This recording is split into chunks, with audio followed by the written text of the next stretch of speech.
ರಾಜ್ಯಗಳಾದ ಆಂಧ್ರ, ತೆಲಂಗಾಣ, ಮಹಾರಾಷ್ಟ್ರದಲ್ಲಿ ಹಕ್ಕಿ ಜ್ವರ ಪ್ರಕರಣಗಳು ಹೆಚ್ಚಾಗಿದೆ. ಅಕ್ಕಪಕ್ಕದ ರಾಜ್ಯದ ಜನರಲ್ಲೂ ಇದು ಆತಂಕ ಮೂಡಿಸಿದೆ. ನಮ್ಮ ಕರ್ನಾಟಕದಲ್ಲಿ ಹಕ್ಕಿ ಜ್ವರ ಪತ್ತೆಯಾಗಿಲ್ಲ, ಆದರೂ ಜನರು ಆತಂಕಕ್ಕೆ ಒಳಗಾಗಿದ್ದಾರೆ. ಸದ್ಯ ರಾಜ್ಯದ ಹಲವೆಡೆ ಈಗಾಗಲೇ ಮುನ್ನೆಚ್ಚರಿಕೆ ಕ್ರಮವನ್ನ ತೆಗೆದುಕೊಳ್ಳುತ್ತಿದ್ದಾರೆ. ಹೊರ ರಾಜ್ಯಗಳ ಕೋಳಿ ಮೊಟ್ಟೆಗಳ ಆಮದು ಸ್ಥಗಿತ ಮಾಡಲಾಗಿದೆ. ತೆಲಂಗಾಣದಲ್ಲಿ H5N1 ವೈರಸ್ನಿಂದ ಉಂಟಾಗುವ ಸೋಂಕಿಗೆ ಕೋಳಿಗಳು ಮೃತಪಡುತ್ತಿದ್ದು, ಇದರ ಪರಿಣಾಮವಾಗಿ ಕರ್ನಾಟಕದ ಗಡಿ ಭಾಗಗಳಲ್ಲಿ ಆತಂಕ ಮನೆ ಮಾಡಿದೆ.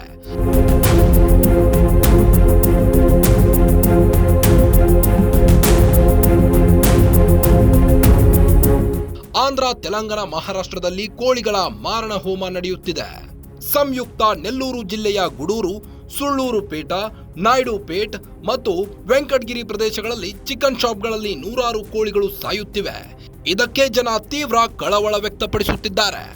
ಬೇರೆ ರಾಜ್ಯಗಳಿಂದ ಸೋಂಕು ಹರಡುವ ಭೀತಿ ಹಿನ್ನೆಲೆ ಬೀದರ್, ಬೆಳಗಾವಿ, ಬಳ್ಳಾರಿ ಸೇರಿದಂತೆ ಗಡಿ ಜಿಲ್ಲೆಗಳಲ್ಲಿ ಮುನ್ನೆಚ್ಚರಿಕೆ ವಹಿಸಲಾಗಿದೆ.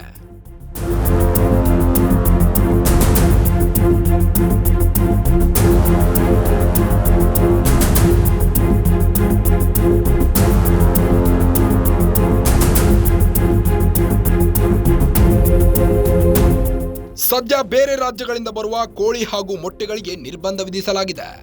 ರಾಜ್ಯದಲ್ಲಿ ಹಕ್ಕಿ ಜ್ವರ ಇಲ್ಲದಿದ್ರೂ ಬಿಸಿಲಿನ ತಾಪದ ಪರಿಣಾಮ ಕೋಳಿ ಮಾಂಸ ವ್ಯಾಪಾರ ಕಡಿಮೆಯಾಗಿದೆ. Chandra Krishnappa, guarantee news, Bengaluru.